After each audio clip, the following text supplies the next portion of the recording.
So I'm thrilled to be here, actually, because I've been at one LAX conference, but it was quite a while ago. And the format has completely changed. There's some fantastic conversation happening among everyone. But of course, as a Swarthmore alum, it's still a little bit nerve-wracking to talk to other Swarthmore alums. You just think, wow, you know, a lot of smart people in the room. So I thought I would start my short talk by discrediting myself immediately. I was a music major at Swarthmore. Any music majors here? Where are all the music majors? Thank you very much. Another one? Yeah, great. I was a music major. I don't have an MBA. I don't even have a graduate degree, which is even more shocking for a Swarthmore grad. But I have survived 20 years out. And actually, what I am is a strategist facilitator or a facilitator strategist. I work with primarily big corporates on customer-oriented strategy, so understanding customers and acting on that understanding. And I guess I could contribute my music training. When I was in the music department, which I spent all of my time in the music building here, I was very much focused on chamber music. And chamber music is a discipline of listening to individual voices and bringing them together in a very seamless way. So my strategy work is really about listening for what conversation are my clients having. And now, having done this for 20 years, I've noticed that oftentimes the conversation falls away from being about the customer and goes an awful lot toward being about, you know, profits and who has what budget and who's going to do what with that budget and why don't I have budget for me. And as you notice, budget is a word I'm repeating a lot, money and budget. So basically, I've kind of built my own business, my own practice now over the last 10 years around helping organizations to orient around the customer and focus more on customer realities. And then from that, discover, encourage, innovate, and really deliver a seamless experience. And I see this as a discipline of getting the basics right. And the general point of view is that any organization's potential impact, whether you're a for-profit organization, a not-for-profit organization, or any kind of organization, is really driven by your capability to understand the customer as a human being. And then to take the actions that best fulfill those needs. Now, there's an assumption that I'm making here, which is that there are a lot of ideas in the world. I think that's what I've seen, at least, is that a lot of people come to the table with a lot of ideas, and there are a lot of things one could possibly do as a business or as a company or as a social entrepreneur. But there are only some things that really matter and make a difference. So when I talk about the ability to understand your customer or the people you aim to serve, I'm really talking about that as a discipline, as a capability, as a capacity that an organization needs to have and constantly cultivate, because the customer environment is changing. But having customer insight is not really enough. You have to take the right actions. And being true to that customer insight over a long period of time, cultivating it, sharing it with everyone, keeping the customer alive in the business is a capability that needs to be existing, whether you're a startup or an established business. And so those are the basics that I'm going to talk about, really. I bet that at Swarthmore we could have quite a debate about Jeff Bezos and what he's done to the book publishing industry and so on and so forth.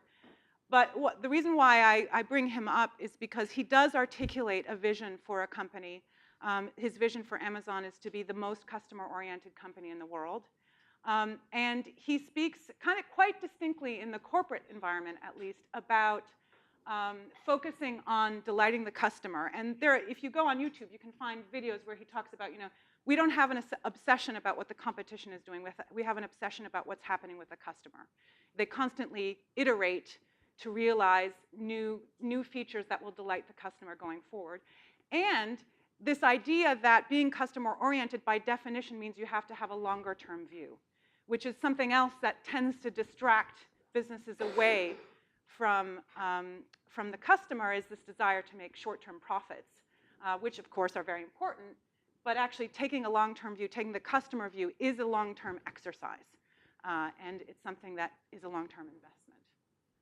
So I'm putting him on my side for that point at least. So I'll address the following things. Do you have the insight you need about your customers? And I want to make a very strong distinction between information and insight. How do you find out what really motivates the customer? And can you trust them to really tell you what they want and what they need? And I have been validated because I already talked with Professor Schwartz, and he said, no, you can't trust them to tell what you need. So we know the answer to that question. Thank you for that validation. But also, I think this is, if you want to get these basics right, again, whether you're a startup or an established business, this is about going slow to go fast. Oftentimes what I see is that everybody wants to get to the answer, the solution, the action, the tactic, the program, the new product idea, when they don't actually have the insight that they need to do so. So my MO all the time is, okay, let's take a second. I use that phrase quite a bit with my clients, and it's important to get that insight right. So let's start with understanding who they are, understanding who your customers are.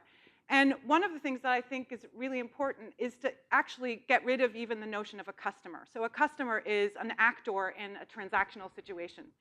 A customer really is a person that has a lot of human needs and emotional complexities that we have to recognize. And again, we're very tempted to think about our customers as segments, and we can name them. I was just working with a tequila company who was talking about heavy tequila drinkers, which gives you a certain impression in your mind.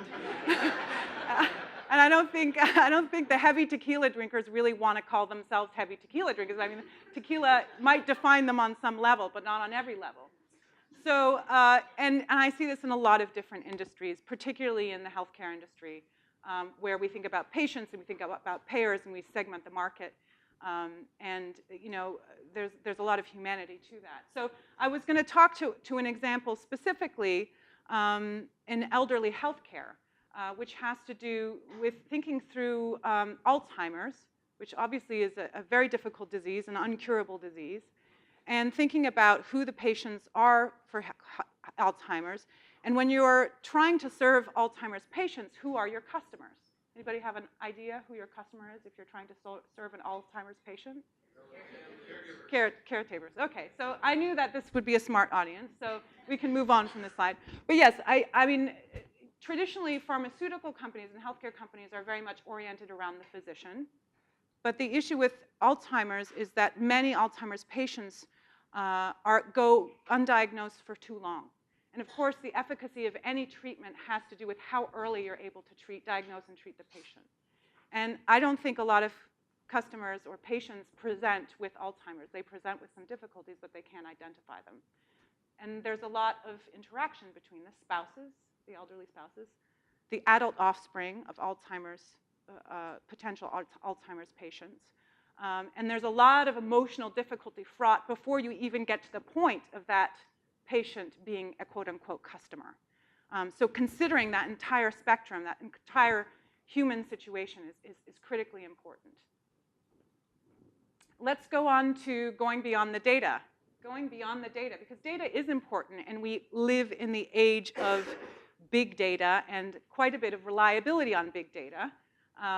There are a lot of things to say about big data, which is that it's fabulous, but it's also a snapshot of any customer's behavior at any point in time, or any customer's beliefs at any point in time. It doesn't quite predict the future. So this distinction between information and insight is quite important. What do you think that I'm trying to indicate with the difference between information and insight? Data and wisdom, yeah? Any other thoughts? Figuring out what the data means, exactly. So I think about information as the data, the observations, the things that you can see, or the things that customers are willing to tell you, whereas the insights are the whys, the reasons behind. So really, it's about answering the question, why? Yeah? Why do you think it is that tequila drinkers drink tequila? Well, we explored that this week. I won't go there. Yeah, I won't go there. Some people actually also became loyal tequila drinkers this week as a result of that. But the why question is a critical question. And it's the kind of thing that normally the customer can't tell you. They can talk about their rationale behind their decisions once they've made a decision. But generally speaking, they make their decisions around emotions. And neuroscience has shown that to us. And And we need to take that perspective in order to understand those whys. So going back to our Alzheimer's example, some pieces of information we might have are that thousands of patients, their symptoms are ignored and they go untreated, and 67% of adult offspring don't take their elderly parents to the doctor. But the insight is they don't do that because they fear that they'll become their parents' parents, and they want to delay that as often as possible. So the moment that someone discovers that their parents has put their keys in the freezer, or that they messed up the hands of the clock and misread the time, is an important moment, and it's a highly emotional moment.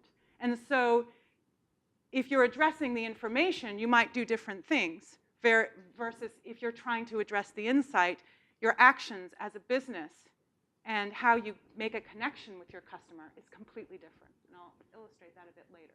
So dig deep. Read one of Professor Schwartz's books about what drives decision making.